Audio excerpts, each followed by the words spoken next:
Bismillahirrahmanirrahim. Assalamualaikum warahmatullahi wabarakatuh.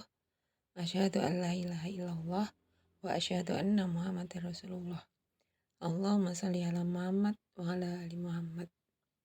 Rabbi zidni ilma warzuqni fahma. Puji syukur alhamdulillah kita masih diberi kesehatan dan bisa bertemu kembali dalam perkuliahan paruh kedua ini. Pertama-tama saya sampaikan taqabbalallahu minna wa minkum, taqabbal ya karim. Mohon maaf lahir dan batin jika selama ini terutama dalam proses belajar mengajar ada hal-hal yang kurang berkenan di hati. Baiklah, untuk minggu ini akan kita lanjutkan dengan membahas tentang manajemen kinerja. Apa sih kinerja itu? Ya, menurut Lutten, kinerja adalah usaha yang dilakukan oleh seseorang yang dipengaruhi oleh pengetahuan, keahlian, pekerjaan, dan bagaimana seseorang merasakan peran yang dibawakannya. Hampir dipastikan bahwa semua orang yang bekerja ingin melaksanakan pekerjaannya dengan sebaik mungkin. Bahkan jika perlu memberikan hasil yang lebih baik dari yang telah ditetapkan. Namun dalam prakteknya terkadang masih dijumpai karyawan yang tidak mampu bekerja sesuai dengan target yang ditetapkan. Kemudian timbul pertanyaan, apakah karyawan yang mampu bekerja melaksanakan tugas-tugas yang dibebankan sesuai dengan target dan standar yang ditetapkan itu merupakan kinerja? Atau sebaliknya, yang tidak mampu melaksanakan beban tugas yang diberikan juga merupakan kinerja? Nah, jawabnya adalah ya. Hanya saja mereka yang mampu maka disebut berkinerja baik, dan yang tidak mampu disebut bekerja buruk atau kurang baik. Nah, menurut Robin, kinerja itu dipengaruhi oleh beberapa hal, yaitu kemampuan atau ability, motivasi, dan juga kesempatan atau opportunity. Nah, ability terdiri dari technical skill, interpersonal skills, problem solving skill, analytical skill, communication skill, dan physical skills. Kemudian motivasi terdiri dari career ambition, employee conflict, frustration, fairness atau satisfaction, goals atau expectation. Kemudian environment bisa terdiri dari equipment, material, job design, economic condition, unions, rules atau policies, kemudian management support, dan law atau regulation.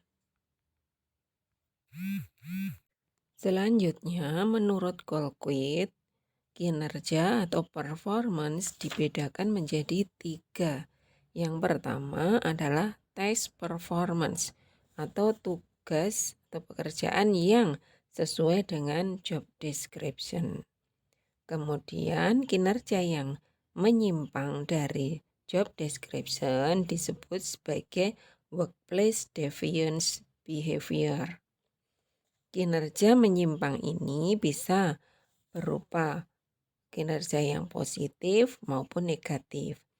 Kinerja yang positif atau kontribusi perilaku positif disebut dengan OCB atau Organizational Citizenship Behavior, yang bisa berupa membantu karyawan lainnya, atau sekedar mematikan lampu yang tidak terpakai, ataupun membersihkan meja atau ruangan kerja sendiri.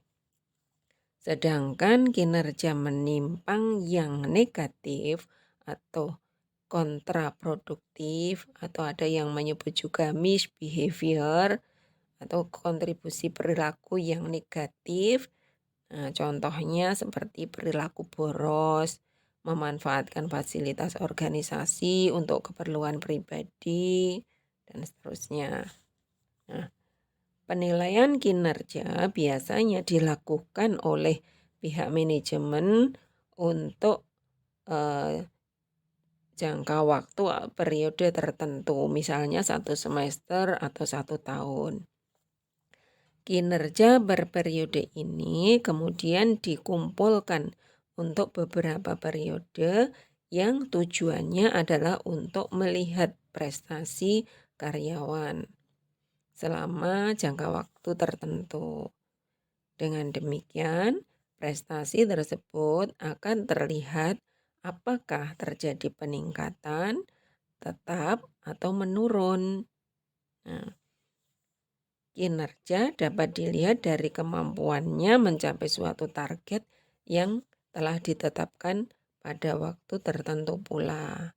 Nah, kalau misalnya mahasiswa kinerjanya bisa dilihat dari IP semester. Kalau anak sekolah bisa juga dari rapor ya yang diterima periodik setiap semester. Nah, naik turunnya bisa kelihatan kan per semesternya. Misalnya IP Anda dari semester 1 naik turunnya itu kan bisa kelihatan. Nah, selanjutnya apakah manfaat penilaian dan prestasi kerja itu? Manfaatnya diantaranya adalah yang pertama sebagai perbaikan prestasi kerja. Umpan balik pelaksanaan kerja memungkinkan karyawan, manajer, dan manajemen personalia dapat memperbaiki kegiatan-kegiatan mereka demi perbaikan prestasi kerja. Yang kedua adalah penyesuaian kompensasi. Evaluasi prestasi kerja membantu para pengambil keputusan untuk menentukan kenaikan gaji, upah, pemberian bonus, atau bentuk kompensasi lainnya.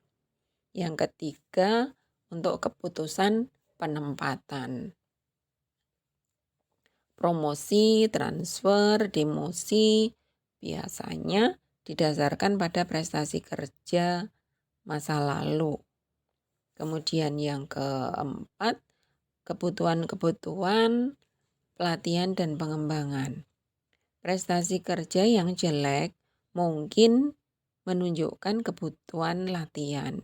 Demikian juga prestasi yang baik mungkin mencerminkan potensi yang perlu dikembangkan. Berikutnya untuk perencanaan dan pengembangan karir. Umpan balik prestasi kerja seseorang dapat mengarahkan keputusan untuk karir, yaitu tentang jalur karir tertentu yang harus dititi. Kemudian penyimpangan proses staffing. Prestasi kerja yang baik ataupun jelek mencerminkan kekuatan atau kelemahan prosedur staffing dari manajemen SDM. Kemudian berikutnya ketidakakuratan informasional. Dari prestasi kerja yang kurang bagus memungkinkan menunjukkan kesalahan dalam informasi analisis jabatan, rencana-rencana SDM ataupun komponen sistem informasi manajemen yang kurang pas. Nah, menggantungkan diri pada informasi yang tidak akurat atau kurang teliti ini dapat mengakibatkan keputusan-keputusan SDM yang menjadi tidak tepat juga. Berikutnya adalah kesalahan dalam desain pekerjaan.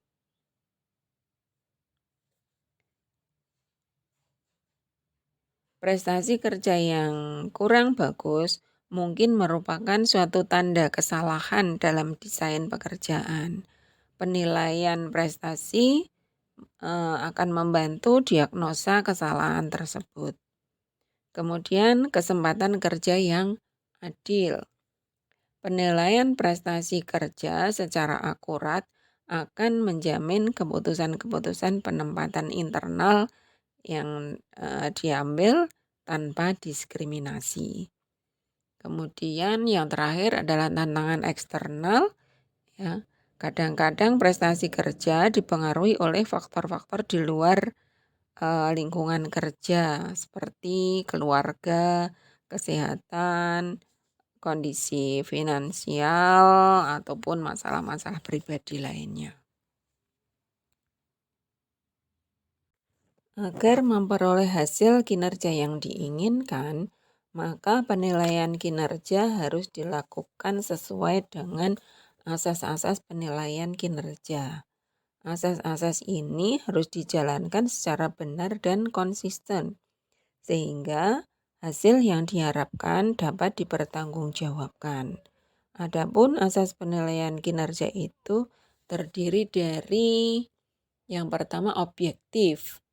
Ya, ini berupa penilaian yang realistis, terukur, menantang, dan ada skala prioritas.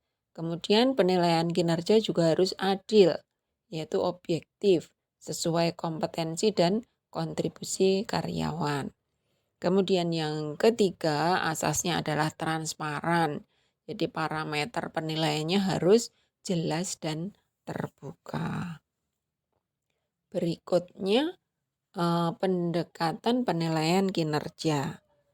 Nah, terdapat beberapa pendekatan dalam penilaian kinerja. Yang pertama adalah pendekatan komparatif atau perbandingan. Ini dengan membandingkan kinerja individu satu dengan lainnya. Biasanya menggunakan penaksiran keseluruhan dari kinerja individu atau membandingkan tingkatan individu dengan kelompok kerja. Tekniknya bisa ranking, distribusi, dan berpasangan. Kemudian pendekatan yang kedua adalah pendekatan atribut. Fokusnya pada individu yang mempunyai atribut tertentu atau ciri-ciri sifat-sifat tertentu yang dipercaya sebagai keberhasilan perusahaan. Misalnya inisiatif, kepemimpinan, daya saing, dan tekniknya bisa berupa skala grafis dan skala campuran standar. Kemudian pendekatan yang ketiga adalah pendekatan perilaku, yaitu dengan mendefinisikan perilaku seorang karyawan yang ditunjukkan dalam kinerjanya. Tekniknya dalam pendekatan ini diantaranya adalah insiden kritis, skala penilaian tingkah laku yang memberi rasa aman, kemudian skala observasi waktu, modifikasi perilaku organisasi, dan teknik pusat penilaian atau assessment center. Kemudian bentuknya bisa berupa simulasi, focus group discussion, dan role playing. Kemudian pendekatan yang keempat adalah pendekatan hasil, yaitu fokus pada hasil kerja individu atau kelompok. Pendekatan ini mengasumsikan bahwa subjektivitas dapat dihilangkan dari proses pengukuran dan hasilnya. Tekniknya bisa dengan MBO ataupun PROMES. PROMES tujuannya adalah untuk memotivasi karyawan pada tingkat produktivitas yang lebih tinggi. Pendekatan yang kelima adalah pendekatan kualitas.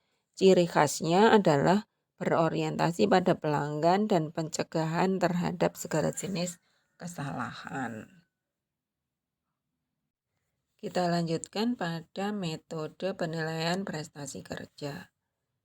Metode penilaian prestasi kerja kita bedakan menjadi dua, yaitu yang berorientasi masa lalu, yaitu penilaian ke belakang, ya, lihat periode kemarin yang sudah dilaksanakan, yaitu dengan teknik rating scale, checklist, metode peristiwa kritis, field review methods, tes dan observasi, kemudian metode evaluasi kelompok, dan metode penilaian 360 derajat. Nah, ini di slide ada contohnya ya, silakan nanti bisa dipelajari dan penjelasannya bisa dibaca di buku-buku. Kemudian penilaian prestasi kerja yang berorientasi ke masa depan seperti penilaian diri, kemudian pendekatan psikologis, pendekatan MBO, dan teknik pusat penilaian. Dalam pelaksanaan penilaian kinerja, seringkali juga terjadi kesalahan dalam penilaian ya. Di antaranya yang pertama adalah halo effect, yaitu penilaian kepada seseorang yang didasarkan pada perasaan si penilai secara emosional. Jadi jika perasaan penilai sedang senang, maka nilainya bisa baik ataupun positif. Begitu juga sebaliknya, kalau lagi kurang senang, maka nilainya bisa cenderung negatif atau cenderung buruk. Kemudian yang kedua adalah kesalahan kecenderungan terpusat atau rata-rata. Nah, ini sebenarnya penilai agak ragu-ragu ya antara baik buruk ya, sehingga dia tidak bisa melihat kekurangan ataupun kelemahan seseorang, sehingga cenderung ke rata-rata penilaiannya. Kemudian yang ketiga adalah bias terlalu lunak atau leniency bias dan terlalu keras atau strictness bias.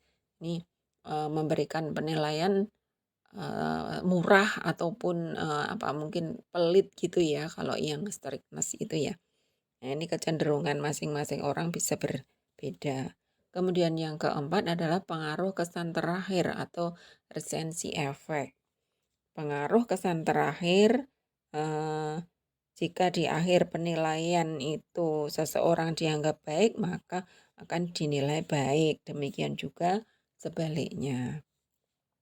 Kemudian yang kelima adalah kesamaan dengan penilai. Nah, seringkali orang yang memiliki kesamaan dengan penilai akan dinilai baik. Misalnya kesamaan domisili, asal-usul, kemudian agama, ras, suku, alumni, atau lainnya. Ya, ini akan memberikan nilai yang baik. Ya, demikian juga sebaliknya. Kemudian yang keenam adalah pengaruh tekanan. Nah, seringkali penilai itu mendapat tekanan untuk memberi nilai tertentu berdasarkan pesanan orang yang berkepentingan, ya, dan dia akan membuat penilaian yang sesuai dengan keinginan orang yang memesan, ya, sehingga dia sebenarnya akan merasa ketakutan atau terpaksa harus memberikan nilai tertentu yang mungkin terkait juga dengan hubungan jabatannya. Baik, mungkin itu yang bisa saya sampaikan dengan manajemen kinerja. Jika ada pertanyaan silahkan bisa lewat asisten atau wapri saya ya. Baik, terima kasih atas perhatiannya. Kita akhiri dengan doa penutup majelis. Subhanakallahumma wa bihamdika asyhadu an la ilaha illa anta astaghfiruka wa atubu ilaik. Terima kasih. Wassalamualaikum warahmatullahi wabarakatuh.